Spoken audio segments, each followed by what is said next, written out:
নমস্কাৰ এই মুহূৰ্তত আহি পৰিছে ৰাতিপুৱাৰ কেইবাটাও গুৰুত্বপূৰ্ণ খবৰ আজি হৈছে 4 জুন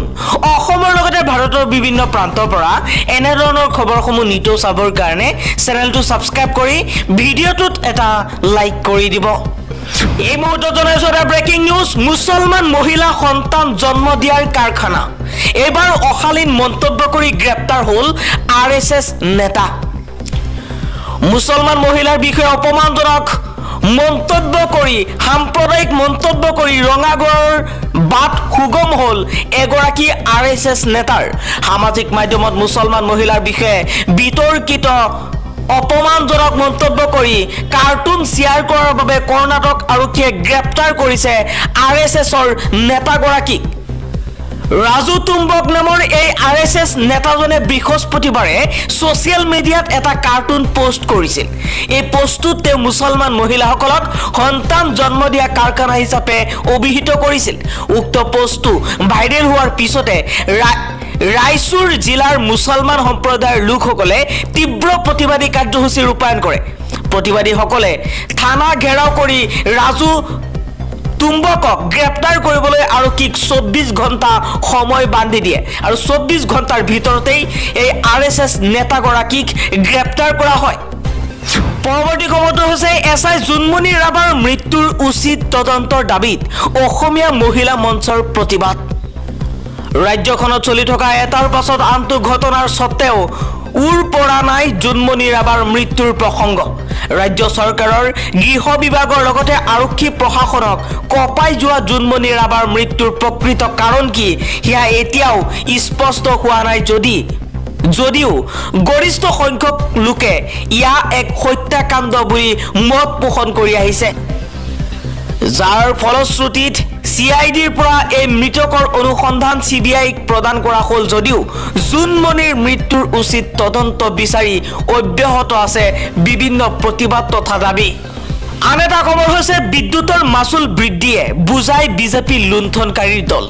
এবাৰ বিজেপিক উদ্দেশ্য কৰি এই মন্তব্য কৰিছে ভূপেন বৰাই কৈছে পুনৰ বৃদ্ধি পাইছে বিদ্যুতৰ মাচুল উৰিষ্যাৰ বালাচৰত হুকাবহৰ ৰেল দুৰ্ঘটনাৰ নৈতিক দায়িত্ব স্বীকাৰ কৰি কেন্দ্ৰীয় চৰকাৰক দৃষ্টান্তমূলক সিদ্ধান্ত লোৱাৰ আহ্বান জনাইছে ভূপেন বৰাই আনহাতে উৰিষ্যাৰ ৰেল দুৰ্ঘটনাৰ নৈতিক দায়িত্ব স্বীকাৰ কৰি ৰেল মন্ত্ৰীৰ পদত্যাগৰ দাবী জনাইছে আব্দুল খালেকে ৰাজ্য চৰকাৰৰ শক্তি বিভাগে অসমৰ জনসাধাৰণক মাধমাৰ খুদাই বিদ্যুতৰ মাচুল বৃদ্ধি কৰা বিষয়টোক লৈ বিজেপিক লুণ্ঠনকাৰীৰ দল বুলি আখ্যা দি তীব্ৰ সমালোচনা কৰিছে অসম ৰাজ্যিক কংগ্ৰেছৰ সভাপতি ভূপেন বৰাই বিজেপি দলে নিৰ্বাচনৰ সময়ত ভোটাৰ ৰাইজক মাহিলি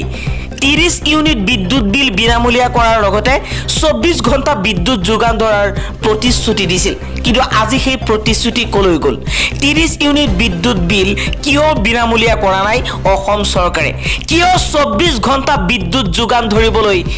সক্ষম হোৱা নাই অসম চৰকাৰে সাধাৰণ এটা ঘটনা সংঘটিত হ'লেও বাৰে বিদ্যুৎ কাটি দিয়া হয় কিন্তু এই কথা কিয় মানিবলৈ বাধ্য হোৱা নাই নিৰ্বাচনৰ সময়ত নিৰ্বাচনৰ প্ৰাক মুহূৰ্তত নিৰ্বাচনী প্ৰতিশ্ৰুতিত 24 ঘণ্টা বিদ্যুৎ যোগান ধৰাৰ প্ৰতিশ্ৰুতি দিয়া মুখ্যমন্ত্ৰী হিমন্ত বিশ্ব শৰ্মাৰ চৰকাৰে এতিয়া প্ৰতিশ্ৰুতিবোৰ পাহৰি গ'ল নেকি কিন্তু বাস্তৱ ক্ষেত্ৰত বিজেপি চৰকাৰে তাৰ উলুটা কৰি আছে বৰ্তমান সময়ত ডক্টৰ হিমন্ত বিশ্ব শৰ্মাৰ নেতৃত্বাধীন চৰকাৰে ৰাইজৰ বাবে যন্ত্ৰণাদায়ক হৈ পৰিছে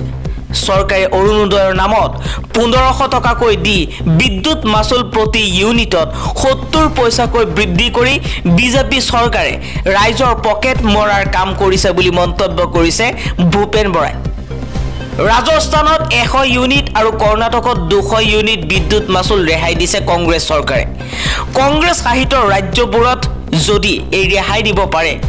সমগ্ৰ ভাৰতবৰ্ষত বিজেপি চৰকাৰে শাসন কৰি আছে কিয় অসমত দিব পৰা নাই কংগ্ৰেছ শাসিত ৰাজ্যবোৰত কংগ্ৰেছে নিৰ্বাচনৰ সময়ত যি কথা দিছিলে সেই কথা ৰাখিছে কিন্তু তাৰ বিপৰীতে বিজেপি দলে নিৰ্বাচনৰ সময়ত প্ৰতিশ্ৰুতি দি এতিয়া উলুটাই বিদ্যুৎ মাচুলৰ নামত লুণ্ঠন চলাই আছে বুলি মন্তব্য কৰিছে ভূপেন বৰাই পৰৱৰ্তী খবৰটো হৈছে কি দুৰ্বলতাৰ বাবে উৰিষ্যাত সংঘটিত হ'ল এই হৃদয় বিদাৰক ৰেল দুৰ্ঘটনা। ভাৰতৰ ইতিহাসত আৰু এই শতিকাৰ অন্যতম ভয়াৱহ ৰেল দুৰ্ঘটনাত এতিয়ালৈকে 290তকৈ অধিক লোকৰ মৃত্যু হৈছে। এই দুৰ্ঘটনাত শ লোক আহত হৈছে, যিসকল চিকিৎসালয়ত চিকিৎসাধীন হৈ আছে। শনিবাৰে সেই স্থান পৰিদৰ্শন কৰিছে প্ৰধানমন্ত্ৰী নৰেন্দ্ৰ মোদীয়ে আৰু চিকিৎসালয়ত ভুক্তভোগীক সাক্ষাৎ কৰিছে। ইয়াৰ মাজতে তেওঁ দুৰ্ঘটনাটোৰ বাবে দোষী সাব্যস্ত হোৱাসকলৰ বিৰুদ্ধে কঠোৰ ব্যৱস্থা গ্ৰহণৰ কথাও উল্লেখ কৰে। এই সকলোবোৰৰ মাজতে এটা প্ৰশ্ন সৰ্বাধিক সোধা হৈছে যে ইমান ডাঙৰ ৰেল দুৰ্ঘটনা কেনেকৈ সংঘটিত হ'ল। উৰিষ্যাত এই ৰেল দুৰ্ঘটনাৰ 24 ঘণ্টাৰো অধিক সময় পাৰ হৈ গ'ল। অৱশ্যে এই ভয়াৱহ ট্ৰেজেডি কেনেকৈ সংঘটিত হ'ল সেয়া এতিয়াও স্পষ্ট হোৱা নাই। অতি কম তথ্যৰে ৰেলৱে এক চমু আনুষ্ঠানিক বিবৃতি প্ৰকাশ কৰে। ৰেলৱে বোৰ্ডে জনোৱা মতে আপ লাইনত কৰমণ্ডল এক্সপ্ৰেছ সম্পূৰ্ণ গতিৰে চলি থকাৰ বিপৰীতে বেংগালুৰু হাওৰা য়েশৱন্তপুৰ এক্সপ্ৰেছ ডাউন লাইনত চলি আছে। মাল ট্ৰেইনখন তেতিয়া কমন লুপত থিয় হৈ আছে। ইয়াৰ পিছতে কৰমণ্ডল এক্সপ্ৰেছ ৰেলপথৰ পৰা ওলাই যায় আৰু ইয়াৰ কিছুমান ডবা মাল ট্ৰেইনৰ লগত খুন্দা মাৰে আৰু তাৰ পিছত কিছুমান ডবা য়েশৱন্তপুৰ এক্সপ্ৰেছৰ সৈতে সংঘৰ্ষত লিপ্ত হয়। এই দুৰ্ঘটনাৰ প্ৰকৃত কাৰণ তদন্তৰ পিছতহে জানিব পৰা যাব, কিন্তু অনুমান কৰা হৈছে যে সিগনেল ফল্টৰ বাবে কৰমণ্ডল এক্সপ্ৰেছখনে নিৰ্ধাৰিত ট্ৰেকৰ পৰা বিচ্যুত হৈ পিছফালৰ পৰা মাল ৰেলখনত খুন্দা মাৰে। পৰৱৰ্তী খবৰটো হৈছে প্ৰতিবাদী মল্ল যুঁজাৰুৰ সমৰ্থনত দীঘলী পুখুৰীৰ পাৰত প্ৰতিবাদ ৰাইজৰ দলৰ।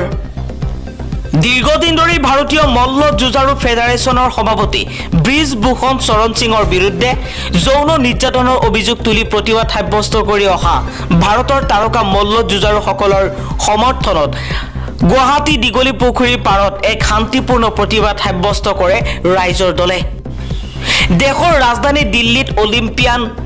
মল্ল যুঁজাৰুসকলে চলাই থকা প্ৰতিবাদ আৰু তেওঁলোকৰ ওপৰত পুলিচি নিৰ্যাতনৰ বিৰোধিতা কৰি ৰাইজৰ দলে এই শান্তিপূৰ্ণ প্ৰতিবাদ সাব্যস্ত কৰে। ৰাইজৰ দলৰ এই শান্তিপূৰ্ণ অনুষ্ঠানত শতাধিক কৰ্মীয়ে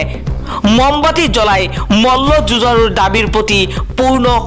সমৰ্থন আগবঢ়াইছে।